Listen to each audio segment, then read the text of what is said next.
My name is Deborah Mason.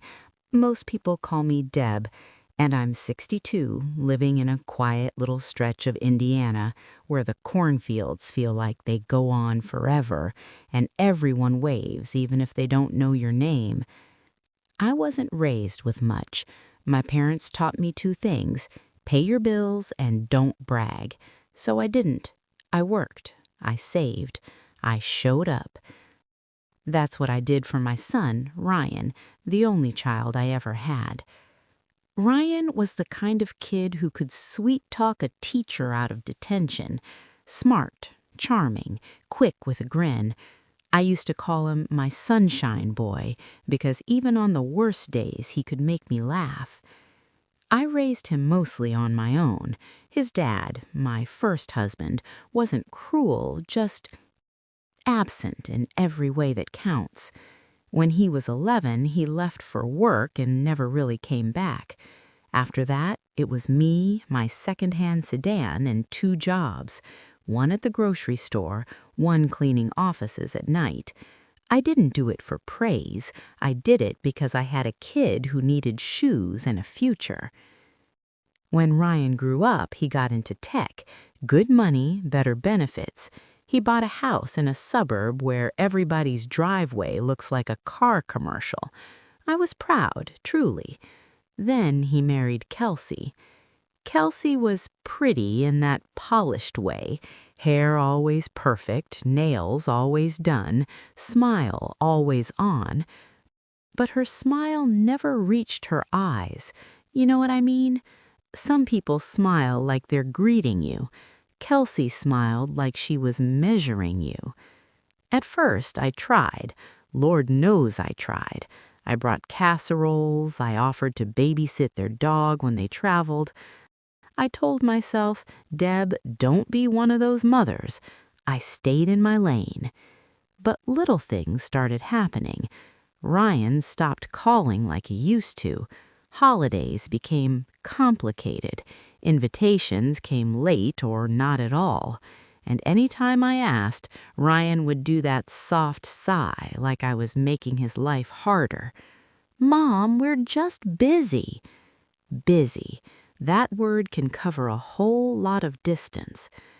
One Friday afternoon, I went over to drop off a box of Ryan's old baby photos. Kelsey had asked, said she wanted to make a cute table display for a family party. I walked up to their porch with that box hugged tight, feeling that warm little pride I always felt when my boy wanted something from me. Their front door was cracked open. I heard voices inside. Ryan's voice first, low, tired. I don't know what to do. She's always calling. And then Kelsey's voice, sharp and clean like a knife on glass. She's disposable, Ryan. She'll survive. Stop acting like your mom is some fragile little bird. I stopped walking. My body literally froze, like my bones decided they weren't interested in supporting me anymore. Ryan mumbled something I couldn't catch. Kelsey continued like she was talking about a broken blender, not a human being. If we stop helping, she'll figure it out. That's what adults do. And honestly, she's embarrassing. She's always talking about coupons and church sales like it's cute. My cheeks burned so hot I thought my face might crack. I wanted to burst in. I wanted to scream, I am your mother. I wanted to throw that photo box across their fancy hardwood floor, but I didn't. I stood there swallowing a grief so thick it felt like a rock in my throat. Then I did the only thing my pride could manage. I quietly turned around, walked back to my car, and sat behind the steering wheel with my hands shaking so bad I couldn't even put the key in. I stared at my own reflection in the rearview mirror. A 62-year-old woman with tired eyes and a mouth that had spent her whole life forcing smiles. And all I could think was, disposable. I whispered it out loud like it might sound different if I heard it with my own ears. It didn't. And in that moment, something inside me changed. Something small but permanent, like a crack forming in glass. Because here's the truth I didn't want to admit yet. Kelsey didn't say that by accident, and Ryan didn't stop her. That night, I didn't cry like I expected to. I cleaned. That's what I do when I'm trying not to fall apart. I cleaned the kitchen. I wiped down counters that didn't need wiping. I folded towels that were already folded. I moved like a little wind-up toy, pretending everything was normal. Around 10 p.m., my phone buzzed. Ryan. For a second, I thought maybe he was calling to apologize. Maybe he'd opened the door, seen the box on the porch, and realized I'd been there. Maybe guilt finally did what love wouldn't. But his voice sounded casual, almost cheerful. "Hey, Mom, you stopped by today?" I pressed my lips together. I did. "Oh, sorry, we had to run out. Kelsey said she texted you." "She didn't." A pause. A small one, but I felt it. "Well, anyway," he said, breezy again, "we'll grab the photos another time." The photos. Not me. Not my face. Not my heart. Just the box. I could have told him right then. I could have said, "Ryan, I heard her." But something held me back. Not fear. A strange kind of clarity. Because confronting him would give him the chance to explain it away, to say I misheard, to say she didn't mean it, to turn it into my fault for being sensitive. So instead, I said, "Sure." After we hung up, I sat on the edge of my bed and looked around my little house. Same house Ryan used to run through with socks on his hands, pretending he was a superhero. And I started thinking about all the ways I'd been helping them without them ever really acknowledging it. A year earlier, Ryan had called me in a panic. "Mom, can you loan me 10 grand? Just for a month. The company's restructuring and our savings is tied up. I'll pay you right back." 10 grand is a lot of money when you're not making tech money. That 10 grand was my emergency cushion, the if the furnace dies money, the if I need a new roof money. But he was my son, so I transferred it. He paid it back, eventually, but not before Kelsey posted a photo online of them on a weekend getaway with the caption, "Hard work pays off." Hard work. I guess my wiring my emergency fund at 2 a.m. counted as hard work, too. Then there was the time their dishwasher broke and Kelsey called like it was my duty. "Deb, do you know any repair guys? Ryan doesn't have time for this." So I called Mr. Ron, the handyman down my street. I sweet-talked him into going out there same day. I paid him up front because Ryan forgot. When Ryan got promoted, they hosted a party. Kelsey asked me to bake cupcakes because you're good at that homey stuff. I baked 32 dozen from scratch. I showed up early. I helped set up. I cleaned after. And when guests complimented them, Kelsey accepted it like she'd personally invented kindness. I was a ghost in the corner of their perfect life. But the worst part? I let it happen because I thought love was supposed to be quiet. I thought being a good mother meant swallowing every hurt. That's what women my age were trained to do, right? We weren't raised to be loud. We were raised to be useful. I was so busy being useful, I didn't notice I was becoming invisible. The next morning, I drove to my job at the school cafeteria. Yeah, I still worked part-time, not because I had to, but because staying busy kept my mind from chewing on things. That day, my friend Marla, who's been my ride or die for 15 years, took one look at my face and said, nope. What happened? Marla's the kind of woman who calls people out for leaving their carts sideways in the grocery aisle. She's not mean, she's just allergic to nonsense. I tried to dodge. Nothing, She stared me down like a detective. "Deb, you look like somebody stole your last ounce of patience." So I told her. I told her about standing on their porch, about hearing that word, about how it felt like being thrown away. Marla didn't gasp, didn't pity me. She got quiet. Then she said something I will never forget. "Deb, you've been feeding grown people like they're still toddlers, and now they weigh mad you expect manners." I swallowed hard. I don't want to lose my son. Marla leaned in. "Baby, you already lost him. You just keep paying for the privilege."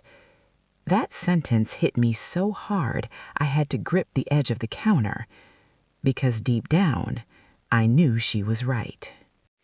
People hear "I withdrew support" and they picture some dramatic villain moment, me slamming doors, screaming, cutting people off like I'm in a soap opera. That's not what happened. I didn't do it for revenge. I did it because I couldn't keep bleeding quietly and calling it love. That Sunday, Ryan texted me like nothing happened. "Hey, Mom, can you watch our dog next weekend? We're going to Chicago for a couple days."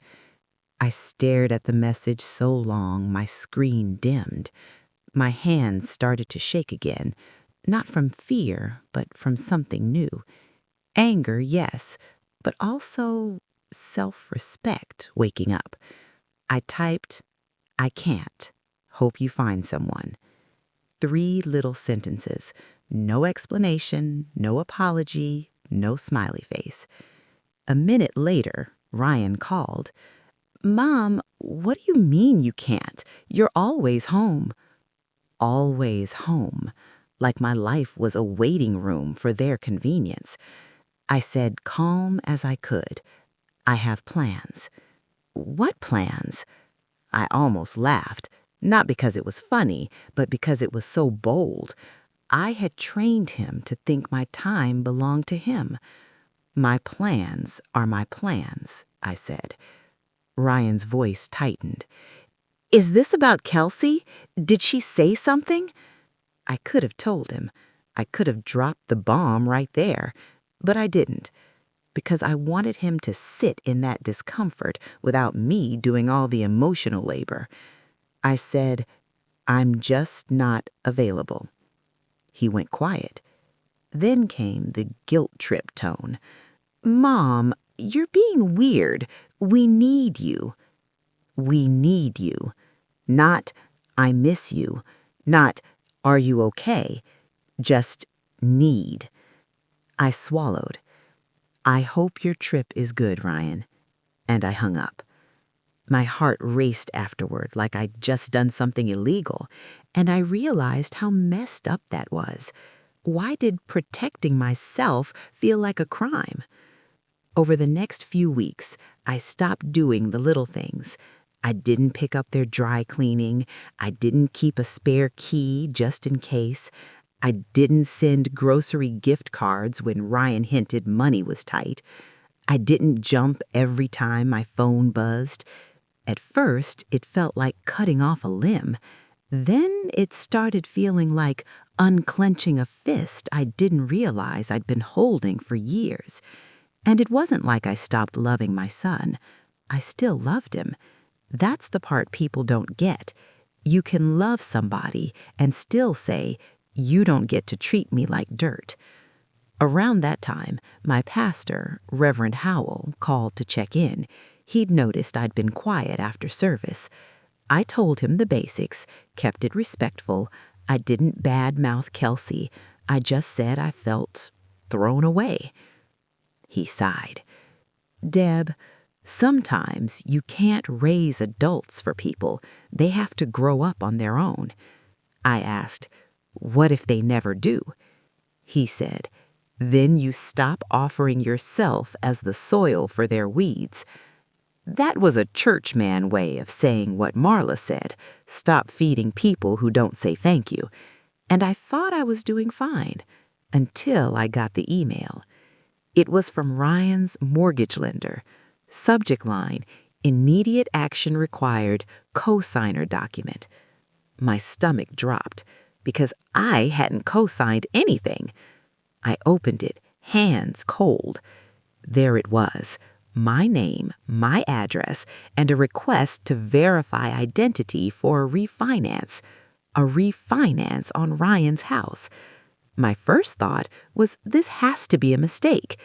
My second thought, quiet and ugly, was Kelsey, because she handled paperwork, because she liked control, because she thought I was disposable. And disposable people don't get asked for permission, do they? I drove to the lender's local office the next day. I didn't call Ryan first. I didn't warn him. I wanted facts before feelings. The clerk, a young guy with a nice smile, pulled up the file. He said, "Looks like you're listed as co-signer. We just need you to sign the updated disclosure." I stared at him. I did not agree to co-sign anything. His smile faded. It shows you already approved the initial forms online." My heart started pounding. "I don't do approvals online," I said. "I barely know how to update my phone." He blinked and went to get his manager. The manager came out, calm but serious, and showed me the digital signature. It wasn't my handwriting. It looked like my name, but too smooth, too perfect, like someone practicing a forgery. I swallowed hard. "Who submitted this?" The manager hesitated. "The primary applicant's spouse." Spouse? Kelsey. I sat there so still I felt like I turned to stone. My hands were numb on my lap. My voice came out thin. "So she forged my approval?" The manager cleared his throat. "Ma'am, I can't confirm intent, but the file was submitted through her email. I can freeze the process immediately if you'd like." Freeze it. That word felt like oxygen. "Yes," I said, "freeze it." He nodded and typed. Then he leaned in, lowering his voice like he didn't want the walls hearing it. "Ma'am, you should probably lock your credit and maybe speak to an attorney. This could get messy." Messy. My life had been messy for years. I'd just been pretending it was normal. I went home and sat at my kitchen table, staring at my hands. These hands that packed lunches, these hands that cleaned offices, these hands that held my son when he was sick. And now those same hands were shaking because my daughter-in-law tried to drag me into their debt without my consent. I wanted to call Ryan and scream, but I didn't. I called Marla. She picked up with, "Deb, you okay?" I said, "Kelsey forged my signature." There was a beat of silence, and then Marla said, "Oh, hell no." I gave a weak laugh that sounded more like a sob. Marla continued, "Listen to me. Don't you go soft on this. This is not family drama. This is fraud." Fraud. Such a big word. Such a real word. She told me to call her cousin Tanya, who worked at a legal aid office and knew the ropes. Tanya didn't take my case herself, but she gave me a checklist. Lock credit with all bureaus, file an identity theft report, document everything, do not confront alone, do not sign anything to keep the peace. That last one hit me because my whole life I'd been trained to sign things to keep the peace. Peace at any cost. Well, the cost was me. I locked my credit that night. Then I did something I'd never done before. I didn't call Ryan. I waited. I wanted to see what he would do when he didn't have my support, my money, my smoothing over. I wanted adulthood to arrive without my hands cushioning the landing. 2 days later, Ryan showed up at my house unannounced. That alone told me everything. He didn't come to visit. He came because something broke. He stood on my porch with that same old boyish face, but now it looked tense, older, thinner around the eyes. "Mom," he started, "we got a problem." I stepped back and let him in. He didn't sit right away. He paced like a man trying to outrun consequences. "The refinance got frozen. They said it's because you flagged something." I kept my voice calm. "Because I did." Ryan blinked. "Why would you do that without talking to me?" I stared at him and my throat tightened, but I stayed steady. "Why would your wife submit my name without talking to me?" He froze. His mouth opened, then closed, like he didn't have a script for that question. "Mom, it was just," he began. Just. That word again, trying to shrink something huge. I said, "It was my credit, my identity, my future." Ryan ran a hand over his face. "Kelsey handles the paperwork. She said you'd be fine with it." My chest ached. He didn't say, "She forged you." He said, "She said you'd be fine," because in his mind, my consent was optional. I asked, quietly, "Ryan, do you hear yourself?" He looked irritated now, defensive. "Mom, we're under pressure. We have expenses. We're trying to keep the house. You know how it is." I almost laughed again, bitter this time. I did know how it is. I knew what it felt like to choose between bills and groceries. I knew what it felt like to live scared of the mailbox. The difference was I never dragged my mother into it. Ryan's voice softened, like he was trying a different approach. "Can you just sign it so we can move on?" There it was, the ask. Not an apology, not shame, just fix it. I took a slow breath. "Ryan," I said, "I heard Kelsey call me disposable." His eyes widened. He stopped pacing like someone hit pause. "You what?" I repeated.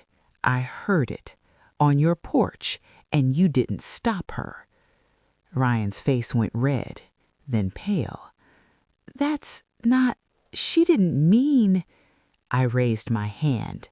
"Don't," I said, and my voice surprised even me. It wasn't loud. It was firm. "Don't explain it away. Not today." He swallowed hard, looking down. I continued.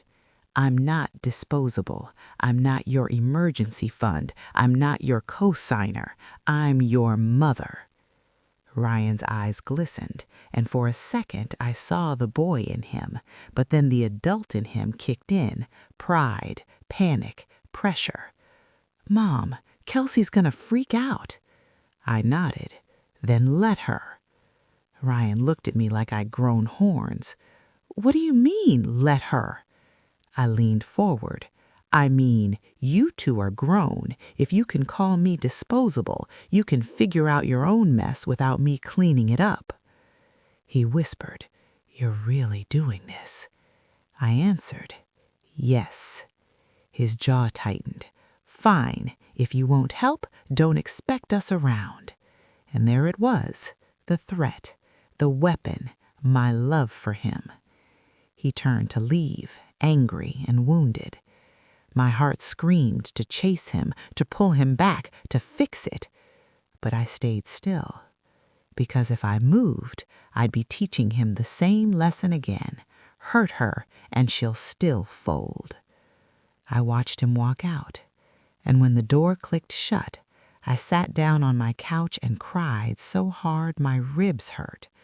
Not because I doubted myself, but because doing the right thing sometimes feels like grief.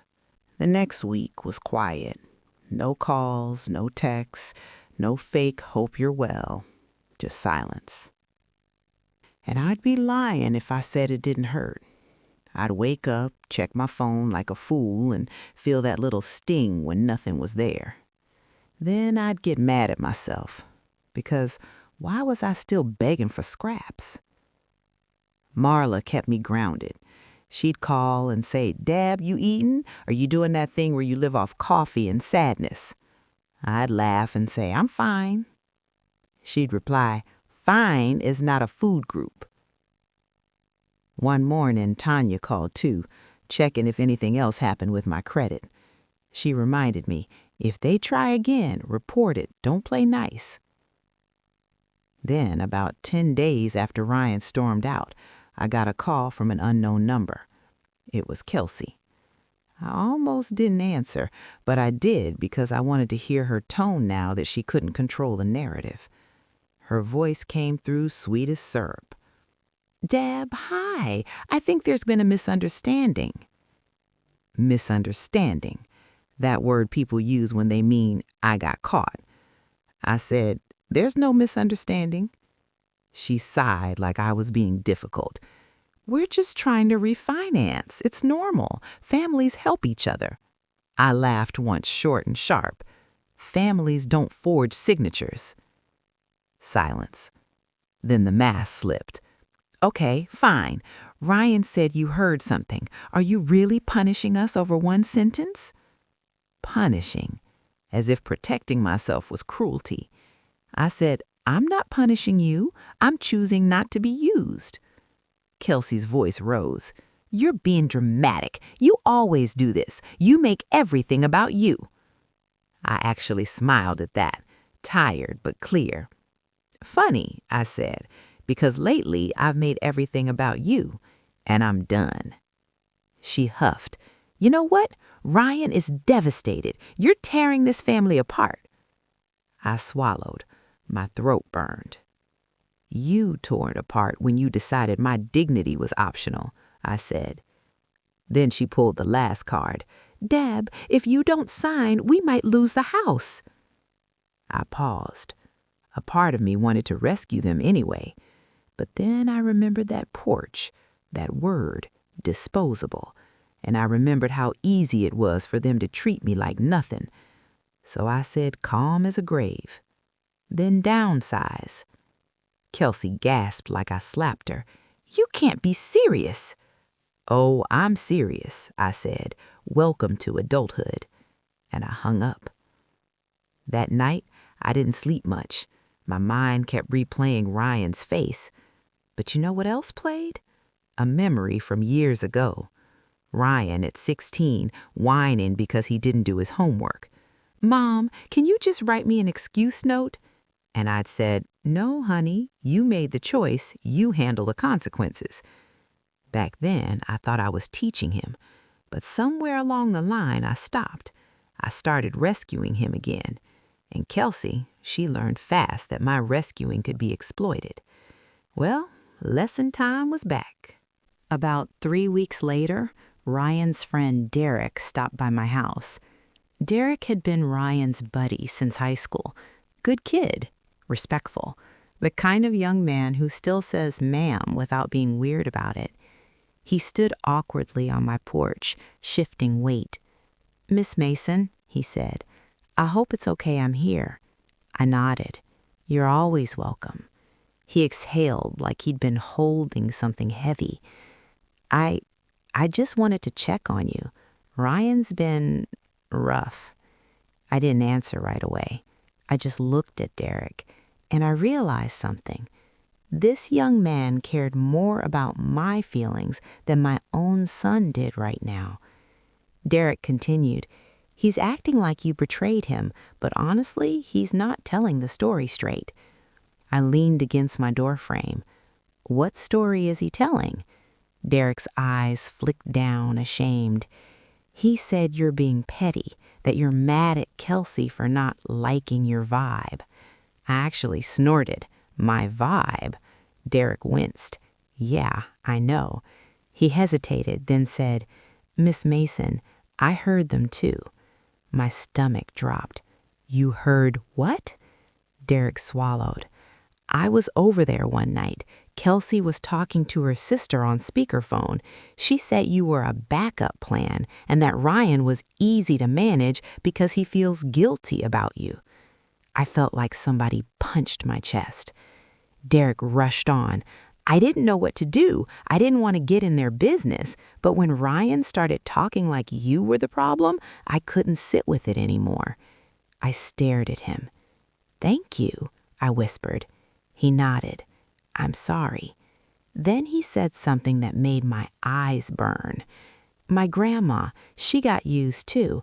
People always think older women will just take it, but my grandma always told me, baby, don't let anybody eat off your plate and call you selfish for being hungry. I blinked fast because tears were coming. Derek gave me a small smile. I think you're doing the right thing, even if it hurts. After he left, I sat down and wrote everything in a notebook, dates, calls, what was said. Because once you realize people will twist your story, you learn to document your truth. That night, I got a voicemail from Ryan. He sounded tired. Mom, can we talk, please? That word, please. It landed different now because it wasn't entitlement. It was something closer to humility. I didn't call back right away. Not to punish him, but because I needed him to sit in the discomfort long enough to learn from it. A month after I froze the refinance, I heard through Marla, small town information moves like wildfire, that Ryan and Kelsey were fighting a lot. Then one afternoon, Ryan showed up again. He looked worse this time. Eyes sunken, shirt wrinkled, like sleep had stopped being a thing. He stood in my doorway and whispered, Mom, can I come in? I stepped aside. He sat down on my couch, like his body finally gave up carrying the weight. He didn't realize how bad it was, he said. I didn't ask what he meant. I let him speak. He swallowed. Kelsey, she maxed out 2 cards. She took out a personal loan in my name. I found emails. I found stuff. My heart twisted. Ryan. He shook his head fast, like he couldn't handle pity. And the worst part, he said, voice cracking, I defended her. I defended her while you were just trying to be my mom. Tears pooled in his eyes. He whispered, Why didn't you tell me you heard her? I looked at my hands. Because you would have explained it away, I said softly, and I didn't have the strength to be called crazy in my own pain. Ryan's face crumbled. I'm sorry, he choked. I sat beside him, but I didn't hold him. Not yet. I said, Ryan, I love you, but love doesn't mean you get to use me. He nodded, crying now. I know. Then he said the sentence that broke my heart all over again. Kelsey told me if I don't fix things with you and get you to sign, she's leaving. I stared at him. So she still thinks the solution is me paying. Ryan looked ashamed. Yeah. I took a long breath. Then let her leave, I said. Blink? What? I leaned in. She's not scared of losing you, Ryan. She's scared of losing access. And if you don't learn that now, you'll spend your whole life buying love that's not real. He sobbed, shoulders shaking. And that's when I finally put my hand on his back. Not because I forgave everything instantly, but because I could see him waking up. The next day, Ryan called me and said he was meeting with a financial counselor, someone Marla's church connected him to. He asked me to come. I went, not to save him, but to support his growth, because that's what a mother should do. support the climb without carrying the whole person on her back. A couple weeks later, Kelsey showed up at my house. Unannounced, of course. She stood on my porch wearing sunglasses like she was in a movie, arms crossed. "Deb," she said, like my name tasted bad. I didn't invite her in. "What do you want?" I asked. She tilted her head. "Ryan says you've turned him against me." I almost laughed. "No," I said. "Your choices did that." She scoffed. "You're acting like I'm some criminal." I kept my tone flat. "You forged my name. That's criminal." Her face twitched. Then she played victim. "I'm under pressure. You don't understand what it's like trying to keep up appearances." I stared at her. "You mean the appearances you used to shame me?" Kelsey's voice rose. "You're acting high and mighty." I shook my head. "No, I'm acting like a woman who finally remembers she has worth." She took a step closer. "If you really loved Ryan, you'd help." My throat tightened, but I didn't flinch. "I love Ryan enough to stop enabling him," I said, "and I love myself enough to stop being used." Kelsey's lips curled. "You're lonely, that's what this is. You want attention." That hurt because it wasn't entirely false. I was lonely sometimes, but I lifted my chin. "I'd rather be lonely than disrespected," I said. "And now you can leave." She stared at me like she couldn't believe I'd spoken to her like an equal. Then she stormed off. Ryan later told me she moved in with her sister for a while. A while turned into longer, and somewhere in that silence, Ryan started showing up more. Not asking for money, not asking for favors, just showing up. He helped me fix a leaky faucet. He brought me groceries without making it a big deal. He sat at my kitchen table and listened while I talked about my day.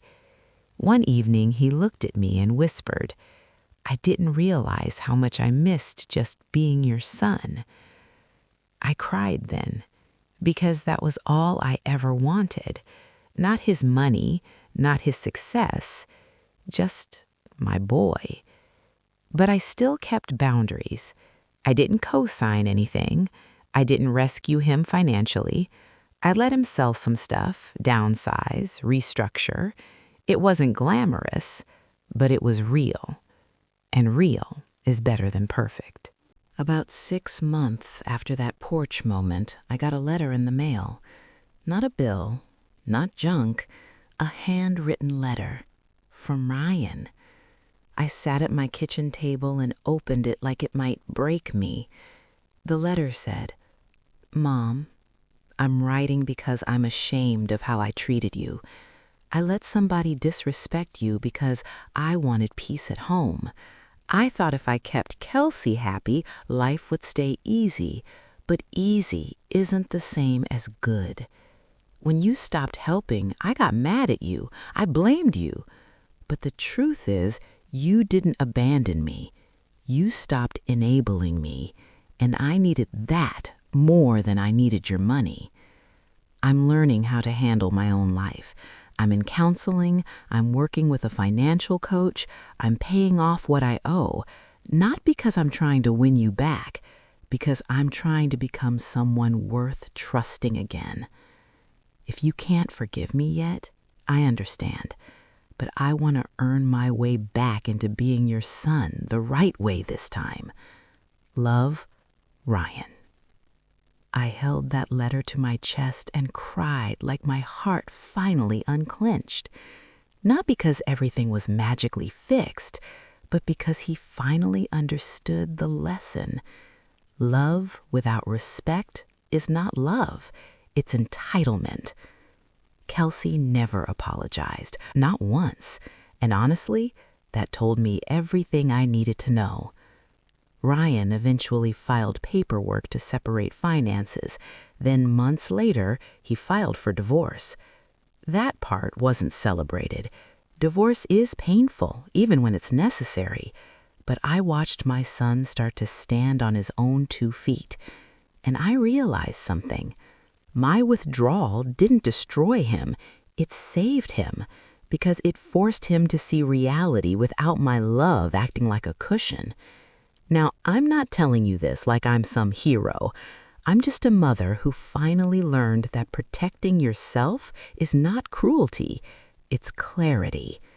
And if you're listening right now, sitting in your own kitchen, feeling used and unseen, please hear me.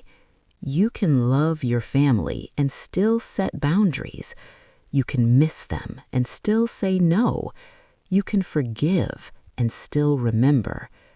And if you've ever been treated like you were disposable, I'm so sorry. But you are not disposable. Not to God, not to your own soul, not to the life you still have left to live. Where are you listening from? And have you ever had to stop rescuing someone you love?